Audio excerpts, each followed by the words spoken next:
বিশ্বকাপে সবাই কিন্তু মেতে আছে। Erling Haaland, Mbappe, Lamine Yamal,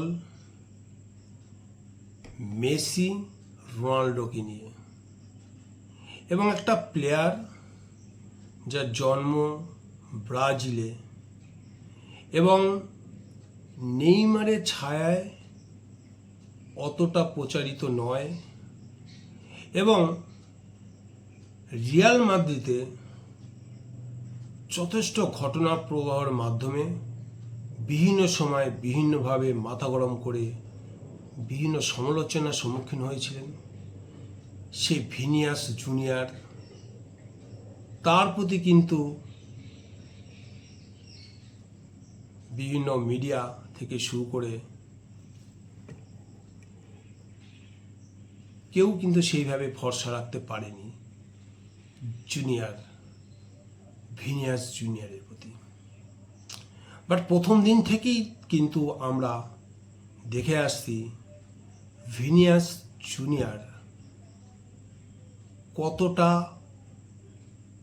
effective, কতটা দায়িত্বশীল, এবং বলতে গেলে ব্রাজিল টিমটাকে একার কাঁধে বহন করে নিয়ে যাচ্ছে আজকের ম্যাচ পর্যন্ত, অর্থাৎ স্কটল্যান্ড পর্যন্ত। যে খেলা আমরা দেখলাম ব্রাজিলের, সেখানে ভাই আমরা যে আগে যে খেলা দেখতাম রোনাল্ডোর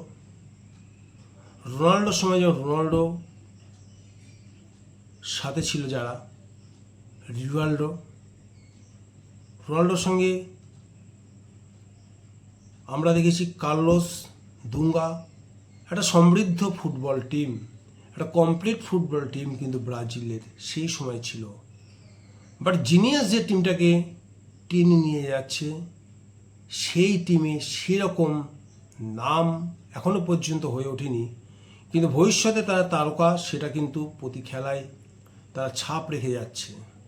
আজকে যেমন আমি রায়নার কথা না বললেই নয়, ভাই ব্রিলিয়ান্ট ফুটবলার।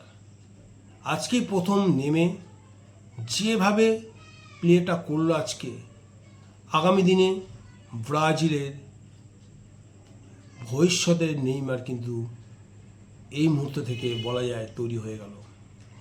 যে কথা বলছিলাম ভিনিয়াস জুনিয়র, অসাধারণ বললেও কম হবে। মিডিয়ারা সেইভাবে ফোকাস তার উপর করেনি। রিয়াল মাদ্রিদের সাথে সম্পর্ক সেরকম ভালো নেই, সুতরাং প্রচারের আলোয় কিন্তু তিনি নেই। বাট ব্রাজিল টিমের যে সাম্বা, সে সাম্বাকে কিন্তু এই মুহূর্তে তালে তালে আরও আলোকিত করে তুলেছে এই ব্রাজিলিয়ান ভিনিয়াস জুনিয়র। ভাই যত দেখছি তত অবাক হয়ে যাচ্ছি যে ফুটবলটা প্রতিদিন তিনি খেলে যাচ্ছেন, এবং তার জন্যই ব্রাজিল কিন্তু আজকে এই গ্রুপে চ্যাম্পিয়ন হয়ে গেছে। চ্যাম্পিয়ন হয়ে কিন্তু পরবর্তী রাউন্ডে, অর্থাৎ বেস্ট অফ 32-তে জায়গা করে নিয়েছে চ্যাম্পিয়ন হয়েই। এবং অপেক্ষা করে থাকতে হবে হল্যান্ড জাপান কার মুখোমুখি হতে চলেছে, না উরুগুয়ে কার মুখোমুখি হতে চলেছে ব্রাজিল।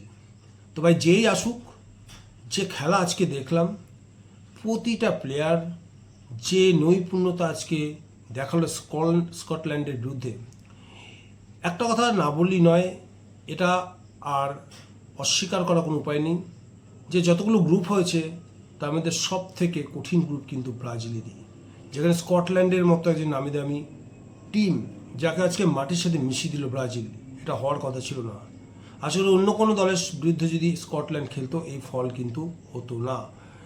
মরক্কোর মতো যাদের পজিশন 6th এই মুহূর্তে বিশ্ব ফুটবলে, সেই টিমটাও কিন্তু ব্রাজিলের গ্রুপে। সুতরাং এই গ্রুপ থেকে চ্যাম্পিয়ন হওয়াটা কিন্তু খুব সহজ ছিল না, কিন্তু ব্রাজিল এই অসম্ভব কাজটাকে কিন্তু তার স্কিল দিয়ে সহজ করে দিয়েছে। বিশেষ করে ভিনিয়াস জুনিয়রের কথা না বললেই নয়। পাশাপাশি আমি ম্যাথুস কুনহার কথা বলবো। আগের ম্যাচেও দুটো গোল করেছে, এই ম্যাচেও একটা গোল করেছে। সত্যি ম্যানচেস্টার ইউনাইটেডের একজন কীর্তি ফুটবলার, ম্যানচেস্টার ইউনাইটেডকেও যেমন টেনে নিয়ে যাচ্ছে, ব্রাজিলকেও কিন্তু ছাপ রেখে যাচ্ছে। যে ম্যাচে নামিয়ে দিচ্ছে সেই ম্যাচে কিন্তু গোল করে বেরিয়ে আছে ম্যাথুস কুনহা। অসম্ভব ওয়ার্কলোড নিতে পারে প্লেয়ারটা, এবং দূর থেকে চকিতে শট, যে শটে বহুবার ম্যানচেস্টার ইউনাইটেডকে জয়ের সারণীতে পৌঁছে দিয়েছে। আজকে ব্রাজিলের খেলাও কিন্তু ওরকম কয়েকটা মুহূর্ত আমরা কুনহার পা থেকে দেখেছি। তারপরে আজকে গোল করার পর সেই ড্যান্স, সাম্বা, তার বিশেষ সেলিব্রেশন, সত্যি ব্রাজিল ফুটবলের ভক্তদের অল ওভার ওয়ার্ল্ডে ছড়িয়ে থাকা ব্রাজিল ভক্তদের কিন্তু আজকে হৃদয় ছুঁয়ে গেছে ম্যাথুস কুনহার এই গোল এবং ড্যান্স, সঙ্গে ভিনিয়াস জুনিয়র। বারবার আমি এই কথাটা বলছি, আজকে ভাই ভিনিয়াস জুনিয়রের কিন্তু হ্যাট্রিক হওয়ার কথা ছিল। রেফারি যথেষ্ট লো লেভেলিং রেফারি হচ্ছে, মানে পাতে দেওয়ার মতো না। এটা কোনো মতেই ফাউল নয়, অনেকবার রিভিউ করে দেখা গেছে, কোনোভাবেই কিন্তু এটা ফাউল নয়। প্রচুর সমালোচিত হচ্ছে এই গোলটা বাতিল করে দেওয়ার জন্য। যে গোলটা ভিনিয়াস করেছিল, যেভাবে বলটাকে নিজের আয়ত্তে নিয়ে এসে গোলটা করেছে, সেখানে কোনোভাবেই কিন্তু ভিনিয়াস ফাউল করেনি। পাশাপাশি যদি আমরা আলোচনা করি গত ম্যাচে, যে ম্যাচে আলজিয়ার ওই প্লেয়ারটিকে মেসি যেভাবে পা দিয়ে দাবিয়ে দিল, মানে লাল কার্ড হওয়ার কথা, সেখানে তার কোনো কার্ডই দেখালো না। মানে ভাই কী ধরনের দ্বিচারিতা হচ্ছে ফিফার, আমি ভাই বুঝতে পারছি না। আজকে ভিনিয়াসের জেনুইন গোলটাকে বাতিল করে দিল, আর সেদিনে মেসির ওরকম মানে নক্করজনক একটা ফ্রি কিকে একটা হলুদ কার্ড পর্যন্ত দেখালো না। মানে আমি ব্যাপারটা স্টার্ন হয়ে যাচ্ছি যে এটা কী করে সম্ভব হয়।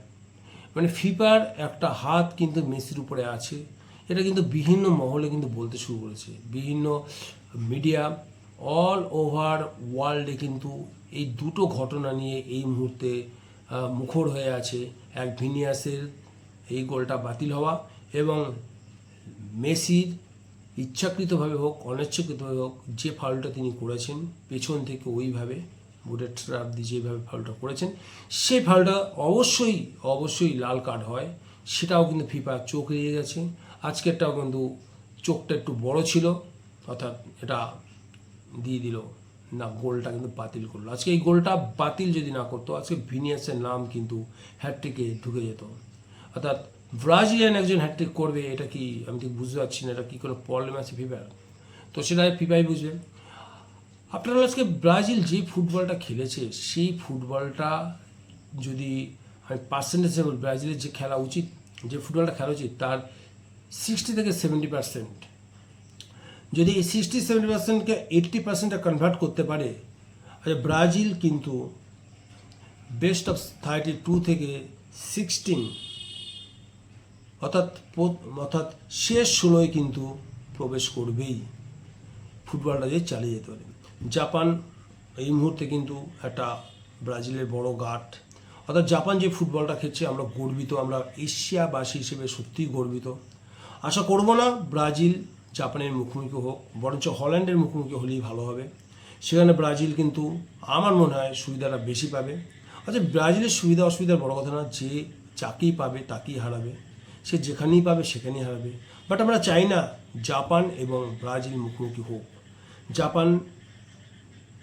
জাপান যেন ওদিক থেকে বেরিয়ে যেতে পারে, আর এদিক থেকে যেন ব্রাজিল বেরিয়ে যেতে পারে।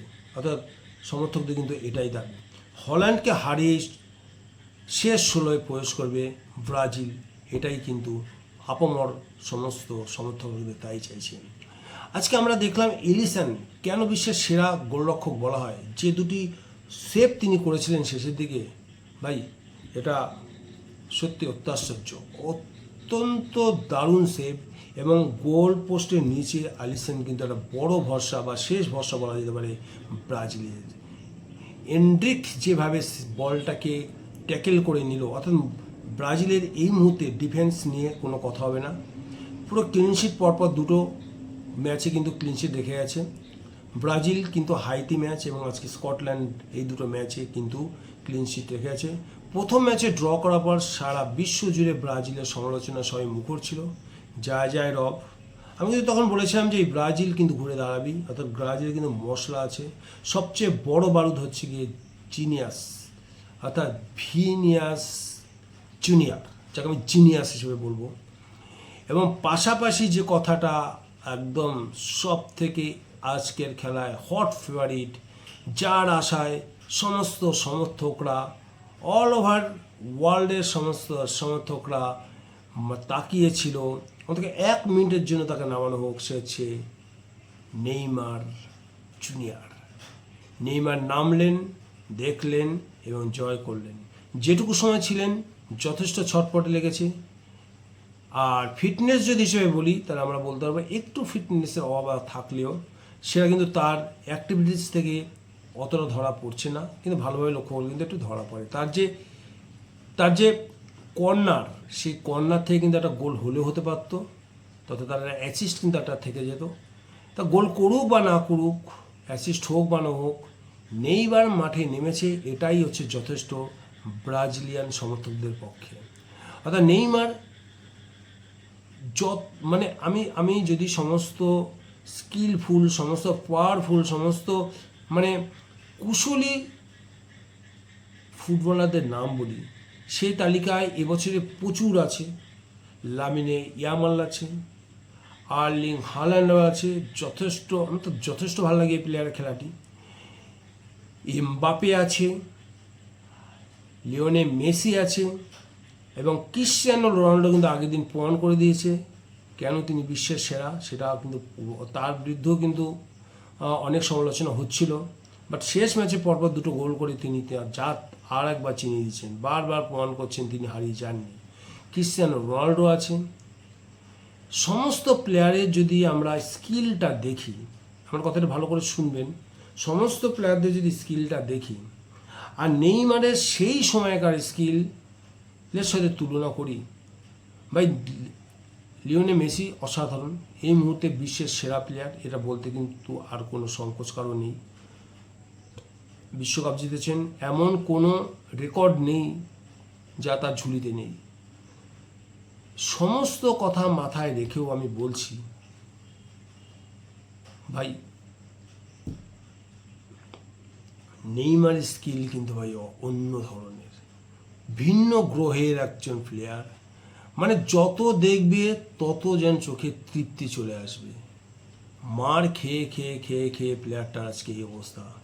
981 দিন পর মাঠে নামলেন, দেখে তো বোঝার উপায় নেই। আশা করছি পরের ম্যাচগুলো সব মহিমায় ফিরে আসবেন নেইমার, এবং তার স্কিলের সামনে অন্য অন্য যে প্লেয়ারগুলো আমি নাম বললাম, মানে আমার দিক দিয়ে বা আমার নজরে কিন্তু ভাই সেরা স্কিল। এবং সেই স্কিল এমনই রহস্যময়, এমনই নিপুণ, এতটাই ধ্রুপদী, যেটা বারবার তোমার দেখতে ইচ্ছা করবে। অসাধারণ। যে মাঠটা তিনি খেয়েছেন 2014 সালে কলম্বিয়ার বিরুদ্ধে, তারপরে নেইমার যে খেলতে পারবে এটা কিন্তু অনেকেই কল্পনা করতে পারেননি। বড় বড় সমালোচকরাও কিন্তু কল্পনা করতে পারেননি সেই নেইমার ফিরে এসেছেন। কিন্তু তারপরেও কিন্তু আবার মার কোপা আমেরিকায়, মানে প্লেয়ারটা একটু উঠে দাঁড়ালি মার, তাকে তো পা থেকে বল কেড়ে নেওয়া যায় না, তার বডি কন্ট্যাক্ট করতে হবে এবং এমন জায়গায় মারতে হবে সে যেন পরবার উঠে না খেলতে পারে, এবং সেই টার্গেটে বিপক্ষের ডিফেন্ডার সব সময় গ্রহণ করে। এবং যে কারণে যে মার নেইমার খেয়েছে, এরকম মার আমি আরেকজনকে খেতে দেখেছিলাম, সে হচ্ছে মারাদোনা। এরা কিন্তু প্রচুর মার খেয়েও কিন্তু মারাদোনা কিন্তু বিশ্বকাপটা দিতে পেরেছে, নেইমার কিন্তু সেটা পারল না, অল্প বয়সেই বসে গেল। চিন্তা করো, দীর্ঘ 23 সাল থেকে আজকে এটা 26 সাল, 3 বছর ফুটবলের বাইরে, সেই প্লেয়ারটা বিশ্বকাপের বাইরে, আন্তর্জাতিক ফুটবলের বাইরে, সেই প্লেয়ারটা আজকে মাঠে নামলো।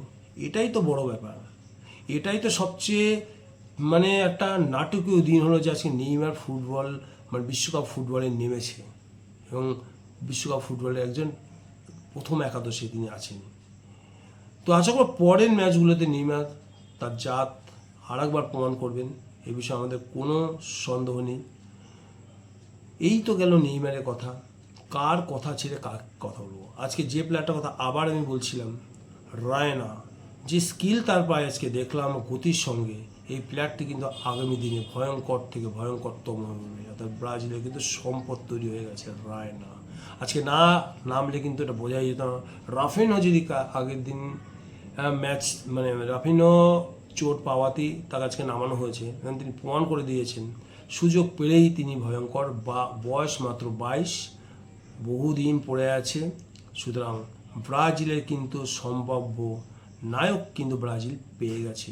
রায়না মনে রাখবে, এনরিক, এলিসন থেকে শুরু করে আজকে কুনহার কথা না বলি না, আমি বারবার করে বলছি কুনহা ম্যানচেস্টার ইউনাইটেড ভরসা, সে কিন্তু এই মুহূর্তে ব্রাজিলের ভরসা। সবার শেষে যার কথা বলবো, আবার বলবো, সে হচ্ছে ভিনিয়াস জুনিয়র বাই জিনিয়াস। তো এই বলে আজকে আমার ভিডিও আজকে শেষ করছি। আর ভিডিওটা কেমন লাগলো, ভালো লাগলে লাইক এবং শেয়ার করতে একদম ভুলবে না। আর যারা ভিডিওটা প্রথমবার দেখছো তারা সাবস্ক্রাইব করে দাও, যার পরবর্তী ভিডিও সর্বপ্রথম তোমরাই পেতে পারো। আর এই ভিডিওটা দেখার জন্য তোমাদের অসংখ্য ধন্যবাদ। আবার দেখা হবে নতুন কোনো ভিডিওতে। বাই।